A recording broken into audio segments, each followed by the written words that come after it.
तो ये रहा हमारे सामने हमारा नेक्स्ट क्वेश्चन, और ये मुझे बहुत ही प्यारा सवाल लगता है बिकॉज इसकी मेरे पास 3 अप्रोचेज़ हैं और तीनों ही आपको बहुत कुछ सिखाने वाली हैं।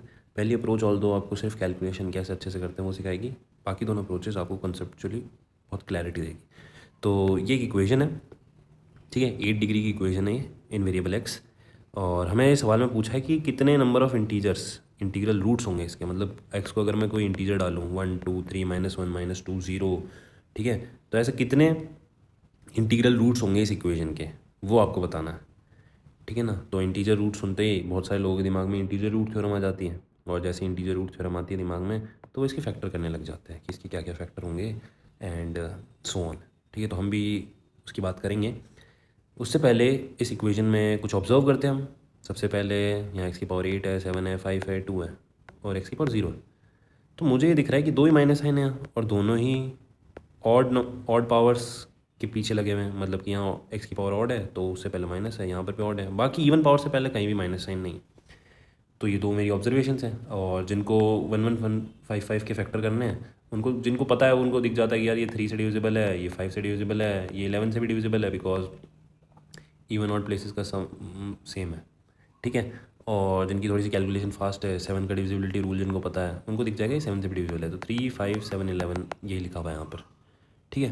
तो सबसे पहले हमने क्या क्या ऑब्जर्व करा वो लिख लेते हैं। ऑब्जर्वेशन हो जाएगी हमारी सबसे पहली 1155 की ही लिख लेते हैं, 3 × 5 × 7 × 11। इंटीजर रूट थ्योरम IRT में हमारे काम आएगी कुछ डिडक्ट करने में। इससे ज़्यादा इंपॉर्टेंट चीज़ जो है ना वो ये है कि negative sign is with odd power of x.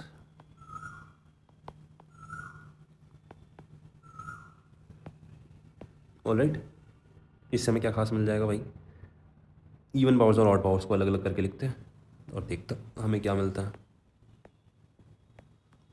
39x² plus 1155 x⁻⁴ लिख देता हूँ मैं, ठीक है ना। कांस्टेंट नंबर को आप x की पावर 0 लिख सकते हो, के साथ मल्टीप्लाई करके लिख सकते हो। मेरा ये कहने का मतलब 24 x⁻⁷ plus 18x³।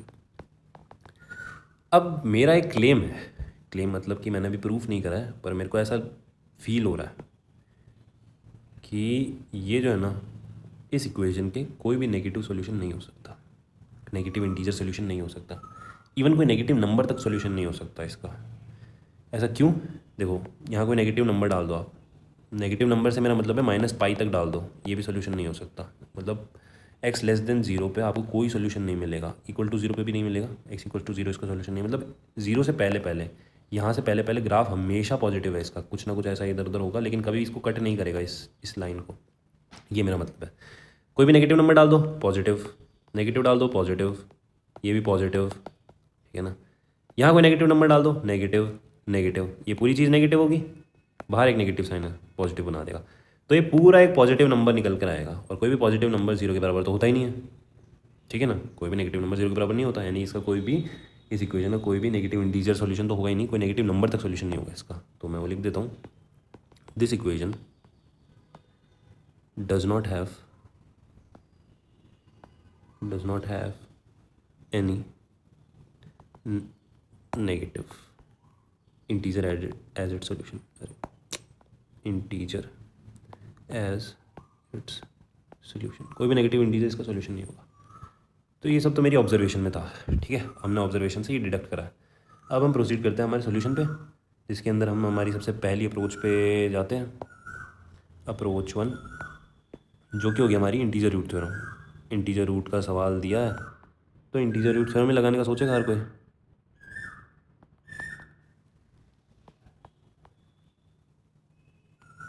Integer root theorem, तो इंटीजर रूट थ्योरम में क्या बोलती है, नटशेल में मैं आपको बता देता हूँ।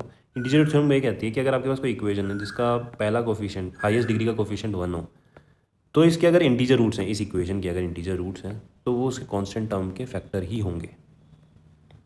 ऑलराइट, तो हमें इसके फैक्टर इसमें पुट कर करके चेक करने होगी क्या वो इस इक्वेशन को सेटिस्फाई करेंगे। अब आपको दिख रहा होगा कि ये बेकार अप्रोच है, तीन इसके अंदर एटलीस्ट 3 ही डाल दो, 3 की पावर 8। अब जिनको 3 की पावर 8 पता नहीं है 3 की पावर 8 कितनी होती है, 3 की पावर 7 कितनी होती है, वो उसके लिए, और चलो 3 की पावर 7 मान लो 8 जिनको पता भी है, इंटू 24 से मल्टीप्लाई करके, इंटू 18 से मल्टीप्लाई, इंटू 39 से मल्टीप्लाई करके ये निकालना इज़ बेकार। और निकालने के बाद भी सम करना और फिर पता चलना कि यार ये तो इसका रूट ही नहीं था, डाल के देखने की ही ज़रूरत नहीं थी, ठीक है ना। तो वो बहुत, इसलिए बहुत ही बेकार अप्रोच हो जाएगी। बट स्टिल मेरा काम तो लिखना है, बताना है। पर मैं आपको स्टिल इसके अंदर एक ऐसी चीज़ बताऊंगा, कैलकुलेशन एज अ हैक बताऊंगा, जो आपकी काफ़ी हेल्प कर देगा। अब चेक करो आप, सबसे पहले तो +-1 ही लिख देते हैं, ठीक है। +-3, +-5, +-7, +-11। अब होता क्या है ना, इतना ही नहीं होता, इनके पेयर्स भी चेक करने पड़ जाता है आपको, this into this, this into this, ऐसे करके तो बहुत सारे हो जाएंगे, ठीक है ना। तो आपको समझ ही आ गया होगा ये अप्रोच कोई काम की नहीं है। स्टिल देखो यार, मेरे को आपको इसके अंदर कुछ बताना था, ठीक है ना। ये अप्रोच तो बहुत बेकार है, इससे सॉल्व नहीं होगा। और देखो चलो, माइनस वाले जो भी है ना, वो तो होंगे नहीं बिकॉज ऑफ दिस स्टेटमेंट। इस इक्वेशन कोई नेगेटिव इंटीजर नहीं है, तो आपको अगर 50 इंटीजर चेक करने थे तो अब 25 ही चेक करने पड़ेंगे, ठीक है ना। बट स्टिल 25 बहुत होते हैं, ठीक है। और इन डॉट डॉट से मेरा मतलब ये है कि यहाँ पर जैसे 3 इंटू 5 भी चेक करना पड़ जाएगा आपको, 5 इंटू 7 भी चेक करना पड़ जाएगा, 7 इंटू 11 भी चेक करना पड़ जाएगा, and so on. All right, तो मैं आगे चलता हूँ। आगे x=3 मान लो, तो मैं जो आपको बताना चाह रहा था वो ये था कि अगर x=3 आपको पुट करना है, तो आप ना क्या करें कि एक चीज़ ऑब्जर्व करो। अगर कहीं आपको 3x दिखा तो आप उसको x² लिख सकते हो, बिकॉज 3x 3 है, तो 3 इंटू 3 9, और 9 क्या होता है 3 का स्क्वायर, और 3 का स्क्वायर क्या हो जाएगा x का स्क्वायर। वैसे अगर आपको 3³ और x² दिख जाएगा ही, तो उसको x⁵ से रिप्लेस कर दो, कैलकुलेशन में बड़ी मदद कर देगा ये आपकी, ठीक है। तो x⁵ था हमारे पास माइनस, अब देखो मैं ना x⁵ के साथ क्या था, 24 था। अब देखो 24 था, इसके साथ 24 क्या होता है 27 - 3, 27 कितना होता है 3³ - 3 की पावर 9। तो मैं हर एक नंबर को 3 की पावर्स में ब्रेक करूँगा। 18 क्या होता है 3² + 3², 39 क्या हो जाएगा 27 + 12, 3 3 9 से 27, 29 30 एंड 9, तो ये हो जाएगा। और 1155 को भी आप ब्रेक कर सकते हो, पर मैं अभी चाहता नहीं हूँ इसको ब्रेक करना, ठीक है ना। मैं पहले इन्हीं को लिख लेता हूँ यार, 3³ - 3 x⁵ minus 3² + 3² x⁵ plus x⁴, sorry 3² + 3², और फिर आ जाएगा हमारे पास 3³ + 3² + 3, ये लिखा था मैंने, x⁵2 + 1155, आई गेस ये था मेरे पास। ये एक बार वेरीफाई कर लेता हूँ, हाँ यहाँ से ये आना था, यहाँ से ये, यहाँ से ये, ऑलराइट। अब मैं क्या करूँगा ना, देखो इस पावर्स को जस्ट आपको ऐड करते जाना है। जैसे मैंने क्या बोला था 3 की पावर 1 x⁵1 था, तो 1 + 1 2 हो गया यहाँ पर। तो ऐसे यहाँ 3 है, यहाँ 7 है, तो 10 हो जाएगा, यहाँ 1 है, और यहाँ 7 है, तो 8 हो जाएगा, ठीक है। बेसिक सी चीज़ है, तो जल्दी जल्दी कर लेते हैं इसको। -x⁵10 सेकेंड ब्रैकेट से, और +2 x⁵8 फर्स्ट सेकेंड टर्म हो गए, -2 x⁵7 हो गया, प्लस x⁵5 + x⁵4 + x⁵3 + 1155, ठीक है। 1155 को अगर आप 3 की पावर से ब्रेक कर दोगे तो और आगे आसानी हो जाएगी सॉल्विंग में, ठीक है। मैं वो कर नहीं रहा हूँ बिकॉज, अब देखो आगे कैसे प्रोसीड करूँगा। मैं यहाँ पर x⁵8 एक दे दूँगा और -x⁵8 कर दूँगा, तो ये 3 × x⁵8 हो गया, तो x⁵9 बन जाएगा। यहाँ 2 x⁵7 है, तो ऐसे ही -x⁵7 दे दूँगा, प्लस x⁵7 दे दूँगा, तो यहाँ ये बन जाएगा -x⁵8। अगेन ये -2 x⁵8 आ रहा है, तो मैं अगेन वही सब सेम चीज़ करता रहूँगा। तो लिखते हैं, ये हो जाएगा x⁵9 -x⁵8, ये हो जाएगा -x⁵8 और plus x⁵7 plus x⁵5 plus 4 plus 3 plus 1155, ठीक है। अब यहाँ मैं -x⁵8 दे दूँगा, प्लस x⁵8 दूँगा। जैसे ये दूँगा तो ये x⁵9 माइनस का बनेगा, ये और ये कैंसिल आउट हो जाएंगे, ऑलराइट। तो -x⁵10 plus x⁵8 plus x⁵7 plus x⁵5 plus x⁵4 plus x⁵3 plus 1155। अब अगर कोई 1155 को भी अगर 3 की पावर्स में ब्रेक कर लेगा तो वो इनके साथ कुछ जुड़ जाएगा और ये ओवरऑल छोटा बन जाएगा। अब होता क्या है ना, जिसने APGP पढ़ रखी है ना, x⁵6 यहाँ गायब है APGP के लिए भी, बट जो आप जब 3 की पावर्स देखोगे ना, तो 3 की पावर ना, 3 की कोई भी पावर ले लो आप, 3 की पावर एनीथिंग 10 ले लो ना, तो उससे पीछे के जितने भी वो होते हैं ना 3 की पावर 9, 3 की पावर 8, 3 की पावर 7 एंड सो ऑन। उन सब के सम से ना, उन सब का सम कर लो, उससे कई गुना बड़ा होता है 3 की पावर 10। ठीक है ना, अपने से पीछे कितने भी जितने भी है ना, 3 की पावर 5 हो गया, तो उससे पीछे जितने भी जो पावर्स के हैं ना, उनका सम कर लो, उन सब के सम से बड़ा होता है जो लास्ट पावर होती है। तो अगर यहाँ x की पावर 9 तक भी होता ना ये, तब भी ये ना x की पावर 10 जीत जाता, तो यहाँ से आपको कोई सोल्यूशन नहीं मिलेगा। ये कैलकुलेशन हैक था, ठीक है। ऑल्दो इससे आपको कुछ हासिल नहीं होने वाला, आपको ह्यूज अमाउंट ऑफ नंबर्स डाल डाल के चेक करने पड़ेंगे, बट ये हो सकता है आपको कभी इन फ्यूचर किसी बढ़िया सवाल में यूज़ हो जाए। तो मेरा ये काम था आपको बताने का, ठीक है ना। तो अब हम चलते हैं हमारी अप्रोच 2 पर, राइट, जो कि बड़ी प्यारी है। अप्रोच 2, जिसके अंदर की हमें इंटीजर पे हमें कंस्ट्रेंट लगाएंगे। Integer can be either odd या इवन, या तो इंटीजर ऑड होगा या वो इंटीजर इवन होगा, ठीक है ना। तो मैं सिर्फ इस अप्रोच के लिए ऑड नंबर को ओ बोलूँगा, इवन नंबर को ई बोल दूँगा, बीच में एक डॉट लगा देता हूँ ताकि ज़ीरो ना लगे, ठीक है। तो और मैं कुछ ऑड इवन की कुछ प्रॉपर्टीज़ यूज़ करने वाला हूँ जो कि बहुत बेसिक है। ऑड इंटू इवन होता है हमारे पास इवन, 2 × 1 2 होता है, ऑड इंटू ऑड होता है हमारे पास ऑड, ठीक है। ऑड की पावर n होता है ऑड, इसी चीज़ से आ जाएगा ये, ठीक है। ऐसे सेम इवन की पावर n होता है इवन, ठीक है ना। ऑड प्लस इवन होता है ऑड, ठीक है। इवन प्लस इवन इवन होता है, प्लस माइनस कर लो, प्लस माइनस इवन जो होता है इवन होता है, ठीक है। और सबसे इम्पोर्टेंट बात, ज़ीरो जो होता है वो इवन होता है। बस इतनी सी इन्फॉर्मेशन से हम इस अप्रोच को यूज़ करके इस सवाल को सॉल्व कर सकते हैं।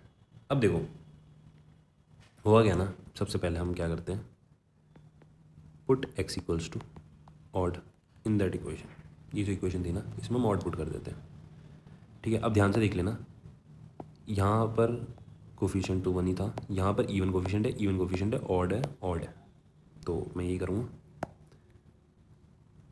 ऑड की power 8 minus even into odd की power 7 minus even into odd की पावर 5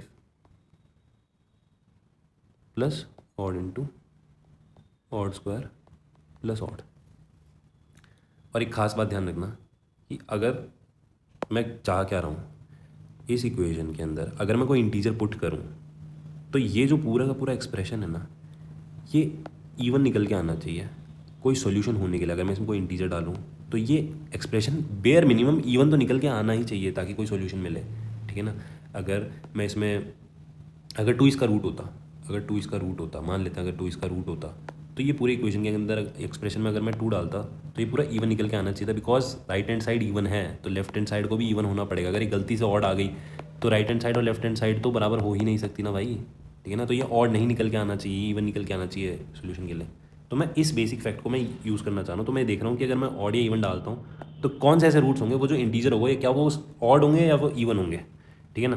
तो इसको सिंप्लीफाई कर देते हैं, ऑड की पावर 8 ऑड होता है, इवन इंटू ऑड इवन होता है, अगेन इवन होता है, प्लस ऑड होता है, प्लस ऑड होता है। अब देखो even plus even even, odd plus odd odd, odd plus odd even, sorry sorry sorry. And देखो even even, even plus minus even even रहेगा, इवन प्लस ऑड ऑड आ जाएगा। तो मैं वो तो एटलीस्ट लिख देता हूँ, ये जो पूरा निकल के आएगा ये इवन प्लस ऑड निकल के आएगा जो कि ऑड होता है और जो कि 0 के बराबर नहीं होता। तो LHS मेरा ऑड आ गया, RHS इवन है, तो कोई सोल्यूशन नहीं हो सकता, यानी कोई भी ऑड इंटीजर इस इक्वेशन को सेटिस्फाई नहीं करेगा। अब क्या करो, x को इवन पुट कर दो भाई। x को इवन पुट करोगे तो इवन की power 8 minus even into odd की पावर सॉरी इवन की power 7 minus even into even की power 5 plus odd into even की पावर 2 प्लस ऑड। अब आपको दिख रहा होगा ये इवन, ये भी इवन, ये भी इवन, ये भी इवन, चारों इवन, प्लस माइनस हो रखा है तो ये इवन ही बचेगा। अगेन मैं वहीं आ गया, इवन प्लस ऑड जो कि होता है ऑड, जो कि 0 के बराबर नहीं होता। तो इवन भी इसका सोल्यूशन नहीं है, मतलब कोई भी इंटीजर जो कि ऑड होगा वो इसका सोल्यूशन नहीं है, कोई इंटीजर अगर इवन होगा वो भी इसका सोल्यूशन नहीं है। तो एक इंटीजर या तो ऑड होगा या इवन होगा, यानी कोई इंटीजर ही इसका सोल्यूशन नहीं है। तो आंसर मेरा क्या आ जाएगा, ज़ीरो इंटीजर सोल्यूशन है। This equation has zero, actual zero, मैं इसको ZERO लिख देता हूँ, ज़ीरो इंटीजर सोल्यूशन। ऑलराइट, तो ये बड़ी प्यारी अप्रोच लगती है मेरे को, मतलब बेसिक ऑड इवन यूज़ करके आप यार किसी इक्वेशन को चेक कर पा रहे हो, ठीक है ना। ये आपके हिट एंड ट्रायल में भी बहुत मदद कर सकता है ये चीज़, ठीक है ना। आपको क्यूबिक के अंदर, बाई क्वाड्रेटिक के अंदर, हायर पावर्स के अंदर ये आपको हिट एंड ट्रायल में काफ़ी हेल्प कर सकता है, और इंटीजर रूट्स चेक करने में तो ऑब्वियसली हेल्प कर ही सकता है ना। मूव ऑन करते हैं हमारी थर्ड अप्रोच पे। आप चाहो जैसे भी उस ऊपर वाली अप्रोच को यूज़ करो, आपकी इच्छा, मेरा काम था बताना, जो मैंने कर दिया। अब अप्रोच 3 पे मूव ऑन करते हैं। अप्रोच 3, इसमें हम थोड़ा सा दिमाग खर्च करते हैं अपना। देखो, इस पूरे टर्म में ना मुझे x² कॉमन आता दिख रहा है, ठीक है ना, x² कॉमन आता दिख रहा है।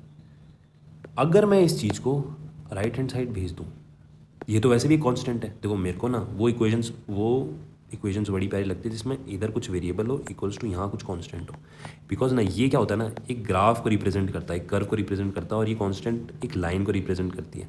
तो बेसिकली ना मैं इस लाइन को ऐसे देखता हूँ कि इस ग्राफ को कितनी जगह कट कर रही है, जितनी जगह कट कर रही है ना वही मेरे सोल्यूशन हो जाते हैं, तो इसलिए मुझे बड़ी प्यारी लगती है, ठीक है। तो मैं ऑल्दो जब मैं इसको सॉल्यूशन निकालूंगा इस अप्रोच से, तो उसमें ऐसा कुछ नहीं मिलेगा, लेकिन बहुत ही प्यारी चीज़ आपको पता चलेगी बेसिक मैथ्स के बारे में। तो करते हैं हम उस इक्वेशन को, मैं सिंप्लीफाइड फॉर्म में लिख ले रहा हूँ। x² common and x⁻6 minus 24 x⁻5 minus 18x² I guess, and plus 39 था, ठीक है ना, 2 इवन एक ऑड ऐसा कुछ था, एंड माइनस 1155 था, उसको मैं फैक्टराइज फॉर्मेट में लिख लेता हूँ, बिकॉज यहाँ पर मेरे पास 2 ब्रैकेट यहाँ पर ऑलरेडी मेरे को फैक्टराइज फॉर्मेट में दिया हुआ है, तो मैं यहाँ पर भी। अब प्यारी चीज़ देखो, यहाँ पर एक x² है, आपको x को एक इंटीजर लेना है, तो यहाँ एक इंटीजर का स्क्वायर है, यहाँ दूसरा इंटीजर है, ठीक है, इसमें इंटीजर डालोगे तो इंटीजर ही आएगा, तो यहाँ एक इंटीजर का स्क्वायर है और किसी चीज़ से मल्टीप्लाई हुआ है। यहाँ पर भी एक इंटीजर का स्क्वायर होना चाहिए जो किसी दूसरे इंटीजर से मल्टीप्लाई हुआ हो। अब अगर ये वो इंटीजर होता जो इसके बराबर होता, माइनस साइन भी इसके साथ ही लेना पड़ेगा, बिकॉज कोई भी x² नेगेटिव तो नहीं हो सकता, तो x² को 3 के बराबर होना पड़ता, तो x² का भी 3 के बराबर हो ही नहीं सकता, बिकॉज x एक इंटीजर है। तो यहाँ कोई भी इंटीजर नहीं दिख रहा है। अब कोई समझदार आदमी होगा जो बोलेगा कि नहीं भाई मुझे दिख रहा है यहाँ 1 का स्क्वायर है, 1 का स्क्वायर है, तो चलो ठीक है, किसी को यहाँ 1 का स्क्वायर दिख रहा है, सबको दिख रहा है। अब तो यानी कि ये x² 1 के स्क्वायर के बराबर होना चाहिए, और ये बचा हुआ ये इसके बराबर होना चाहिए माइनस साइन के साथ। ऑलराइट, कोई दिक्कत नहीं है।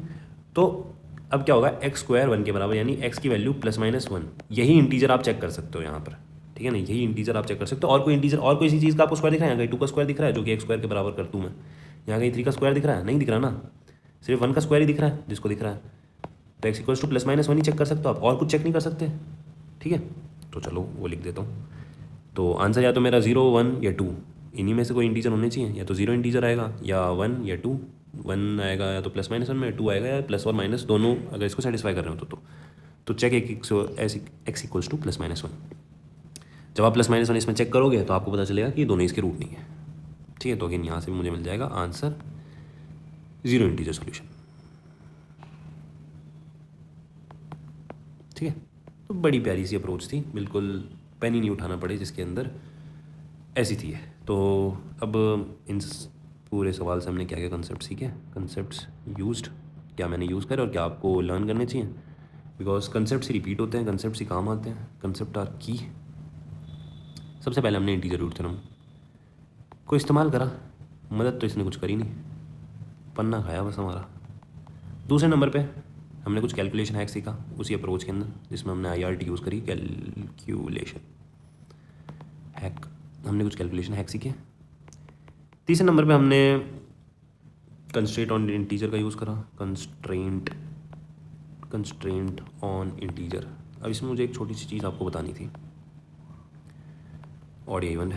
मैंने तो ये बोल दिया कि एक इंटीजर या तो हमेशा ऑड होगा या इवन होगा, जो कि ट्रू है, बट मैं इवेंचुअली कहना क्या चाह रहा था, एक इंटीजर जो होगा ना, ऑड होगा या इवन होगा, इवन होगा तो 2 के फॉर्मेट का होगा, ऑड होगा तो 2 के +1, ठीक हो, आप कुछ भी ले लो, 1 ले लो तो 2 और 3, तो ये भी एक इंटीजर से, तो हर इंटीजर को आप 2 के और 2 के +1 में तोड़ सकते हो, पर यही नहीं है, 3 के +1 एंड 3 के +2 फॉर्मेट में भी तोड़ सकते हो। अभी आते कैसे हैं देखो, किसी भी चीज़ को आप 2 से डिवाइड करोगे तो रिमाइंडर क्या आएगा, या तो 1 आएगा या 0 आएगा, तो 2k + 0 और 2k + 1। 3 से डिवाइड करोगे तो रिमाइंडर या तो 0 आएगा या 1 आएगा या 2 आएगा। तो हर इंटीजर को आप ऐसे तोड़ सकते हो। ऐसे ही 5 के अंदर क्या आएगा, 5k + 1 + 2 + 3 + 4 + 5, 5 नहीं आएगा +4 तक, ठीक है। तो हर इंटीजर को आप ऐसे ब्रेक कर सकते हो। इस सवाल में मेरा ऑड इवन से काम बन गया तो मैं इन पे गया ही नहीं, ठीक है ना। बट कुछ सवाल में होता है स्पेसिफिकली आपको 7k + 1 उसको यूज़ करना पड़े, तो वो भी कहीं ना कहीं आपके काम आ सकता है। ऑल राइट, देन हम मूव करते हैं हमारे फोर्थ कॉन्सेप्ट में जो हमने यूज़ करा था। हाँ, no prime number is perfect square. ये हमने फंडा यूज़ करा था लास्ट वाली अप्रोच के अंदर। ये अप्रोच 1 में थे, ये अप्रोच 2 में, और ये अप्रोच 3 के अंदर, ठीक है। तो ये था इस सवाल में। आई होप आपको समझ आया होगा। कोई भी डाउट हो तो कमेंट सेक्शन में पूछ लेना। मिलते हैं फिर नेक्स्ट क्वेश्चन में।